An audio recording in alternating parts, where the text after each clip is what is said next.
बिस्मिल्लाहिर्रहमानिर्रहीम, अस्सलाम वालेकुम। कैसे हैं आप सब? ठीक है। इंशाल्लाह इस वीडियो में हम कोहार्ट सिमट का एनालिसिस करेंगे। इससे पहले हमने सिस्टम का एनालिसिस किया। अगर आपने वो नहीं देखा तो आप जाके देख सकते हैं सिस्टम के एनालिसिस को। तो इस वीडियो में हम कोहार्ट सिमट का एनालिसिस करते हैं।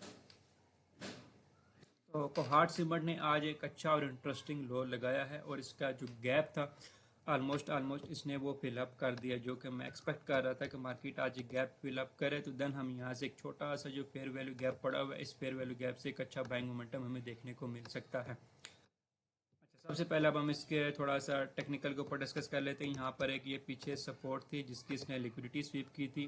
लिक्विडिटी स्वीप होने के बाद यहाँ पर एक न्यूज़ है कि सीज फायर हुआ, देन फिर एक स्ट्रॉन्ग मोमेंटम देखने को मिला, लॉक लगा, देन फिर अगले 3 दिन से कंटिन्यूस हमें सेलिंग देखने को मिल रही है।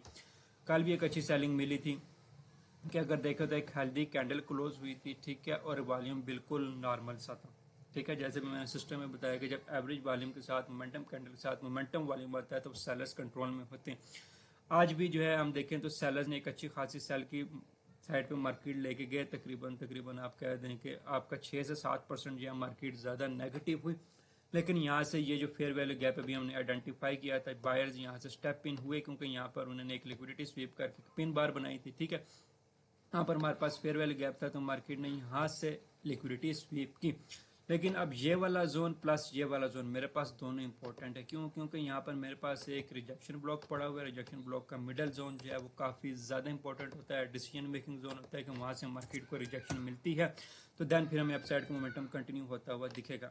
दूसरी बात जो वॉल्यूम के साथ मैं डिस्कस करूँ तो यहाँ पर जो बायर्स का वॉल्यूम आया काफ़ी वीक वॉल्यूम है, कोई स्ट्रॉन्ग वॉल्यूम हमें देखने को नहीं मिला क्योंकि एवरेज से वॉल्यूम के साथ हमें स्ट्रॉन्ग किस्म की रिजेक्शन देखने को मिल रही है। अगर हम इसको आवरली टाइम फ्रेम के ऊपर जाकर थोड़ा सा डिस्कस करेंगे तो हमें तब पता चलेगा किस कैंडल में कैसा वॉल्यूम आ रहा है। तो ये देखें, यहाँ पर हमारे पास एक एवरेज कैंडल के साथ स्ट्रॉन्ग कैंडल बनी और यहाँ से हमें एक बायर्स का मोमेंटम देखने को मिला। अगली कैंडल बनी, उसको भी रिजेक्शन मिला। तो ये एक सॉलिड कैंडल बनी है जो कि तकरीबन आखिरी आवर से पहले वाली कैंडल है, जिसमें हमें एक अच्छी जो है ना बाइंग मोमेंटम देखने को मिला। हमने आज छोटी सी पोजीशन यहाँ से कैच किया 91 से 91.5 से।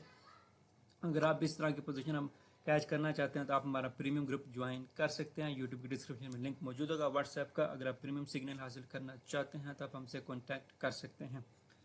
अच्छा, तो यहाँ पर अभी जो है ना स्ट्रॉन्ग किस्म के बायर्स एंटर नहीं हुए। बायर्स जरूर एंटर हुए हैं, जैसे हम एंटर हुए हैं। पोजीशन का जो बिग प्लेयर्स हम इंतजार कर रहे थे कि यहाँ से एक अच्छी पोजीशन बनाए, लेकिन एक अच्छी पोजीशन अभी नहीं बनी। छोटे से मोमेंटम के साथ जो है ना हम लोग एंटर हुए क्योंकि हमें बायर्स अभी स्ट्रॉन्ग नज़र नहीं आए। तो इस कैंडल में जाकर जो है ना एक अच्छा मोमेंटम हमें देखने को मिला है। अगर मैं इसको H2 में कन्वर्ट करूं तो एक यहाँ से हमें एक अच्छा मोमेंटम देखने को मिला और ऊपर से देखें तो हमारे पास ये एक गैप है। तो अब हमारा जो टारगेट है वो 98 से 97 से 98 वाला जोन है। तकरीबन 7 से 8% का गेन जो है ना हमें यहाँ से इंशाल्लाह होपफुली कल को मिल सकता है। अगर मार्केट यहाँ पर दोबारा से आती है तो यहाँ से दोबारा से पोजीशन बनाई जा सकती है। अगेन यहाँ पर कोई फाइनेंशियल एडवाइस नहीं है, अपनी ड्यू डिलिजेंस स्टडी लाजमी करें, देन फिर जो है ना अपने ट्रेड्स को प्लेस करें। तो यहाँ से एक अच्छा मोमेंटम बनता है। ठीक है, यहाँ पर हमारे पास ये पिछली सपोर्ट भी है। यहाँ पर मार्केट ने दोबारा से इसको मोमेंटम सस्टेन करने की कोशिश की है। अगर मार्केट नीचे आती है तो ये वाला जोन काफ़ी ज़्यादा इंपॉर्टेंट है। यहाँ जैसे मैंने बताया रिजेक्शन ब्लॉक का मिडल जोन था, प्लस यहाँ पर मेरे पास एक फेयर वैल्यू गैप भी मौजूद है, छोटा सा फेयर वैल्यू गैप भी मौजूद है 89 वाले जोन पर। 89 90 वाले जोन पर छोटा सा फेयर वैल्यू गैप मौजूद है। मार्केट यहाँ से शार्प विक लगा के शार्प रिवर्सल हो सकती है। जब यहाँ से शार्प विक लगा के रिवर्सल होगी तो तब बायर्स का मोमेंटम हमें स्ट्रॉन्ग दिखेगा। ठीक है, अगेन ये एक टेक्निकल एनालिसिस। अगर कोई ऐसी जियोपॉलिटिकल न्यूज़ आ जाती है जिससे मार्केट पर इम्पैक्ट करता है तो मार्केट नेगेटिव हो सकती है। तो यहाँ से एक पोजीशन बनती है कोहार्ट सिमट में तकरीबन 98 से 90 97 से 98 का हम इनिशियल टारगेट उसमें ले सकते हैं। ठीक है, और उसके बाद अगर हम H4 में आए तो हमारे पास जो एक्चुअल रेजिस्टेंस हमारे पास आ रही है वो ये वाला जोन आ रहा है। यहाँ पर हमारे पास एक फिर गैप था, देन फिर हमारे पास यहाँ पर इन्वर्स गैप भी मौजूद है। तो 103 वाला जो जोन है हमारे पास ये एक एक्चुअल रेजिस्टेंस वाला जोन है, गैप भी है प्लस फेयर वैल्यू गैप भी मौजूद है। तो फर्स्ट टारगेट हम 97 ले सकते हैं, देन सेकंड टारगेट हम 104 ले सकते हैं। तो ये just purely technical and swing trading के हिसाब से।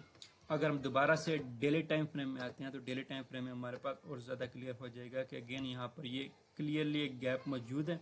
तो यहाँ पर हमारे पास एक छोटी सी पहले बाई साइड की लिक्विडिटी है, छोटी सी सप्लाई मौजूद है, पहले हम इसको टारगेट करेंगे। यहाँ से टारगेट लेने के बाद मार्केट थोड़ा सा रिवर्सल होती है तो देन आप मार्केट में अगेन एंटर हो सकते हैं।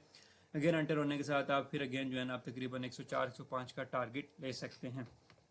तो शेयर अच्छा है, लॉन्ग टर्म पोटेंशियल भी मौजूद है। अगर मैं इस पर कर्व लाइन की सपोर्ट भी लगाऊं तो बल्कि पहले ट्रेंड लाइन की सपोर्ट लगा के दिखा देते हैं। ट्रेंड लाइन की सपोर्ट कहाँ पर आ रही है, ये अगर मैं बॉडी के थ्रू जाता हूँ तो ट्रेंड लाइन की बॉडी की सपोर्ट यहाँ पर आ रही है। और अगर मैं कर्व लाइन की सपोर्ट जाता हूँ, जब मार्केट थोड़ी सी बेंडिंग फॉर्म में हो तो हमें कर्व लाइन की सपोर्ट यूज़ करनी चाहिए। तो ये मेरे पास कर्व लाइन की सपोर्ट भी बिल्कुल इसी जोन पर आ रही है। ये जो रिजेक्शन ब्लॉक है छोटा सा फेयरवेल गैप पे मौजूद है और यहाँ पर भी हमें एक छोटी सी कर्व लाइन की सपोर्ट नज़र आ रही है। तो ये था हमारे पास कोहार्ट का टेक्निकल एनालिसिस, कहाँ से पोजीशन बनाई जा सकती है, कहाँ तक हम फर्स्ट टारगेट ले सकते हैं और सेकंड टारगेट हम छोटे छोटे टारगेट कहाँ तक ले सकते हैं।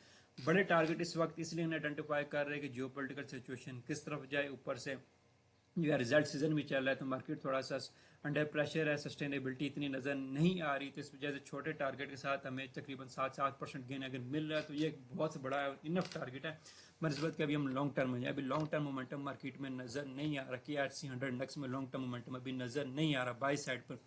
तो जहाँ पर आपको 6-7% गेन मिलता है, छोटा गेन मिलता है, एक अच्छा गेन मिलता है, अच्छा मोमेंटम आपने कैच किया तो ज़रूर उसमें प्रॉफिट टेकिंग करें।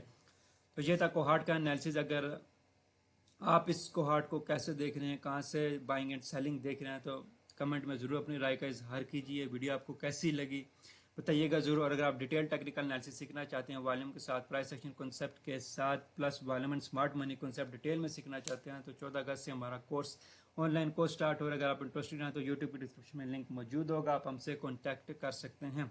थैंक यू, अल्लाह हाफिज़।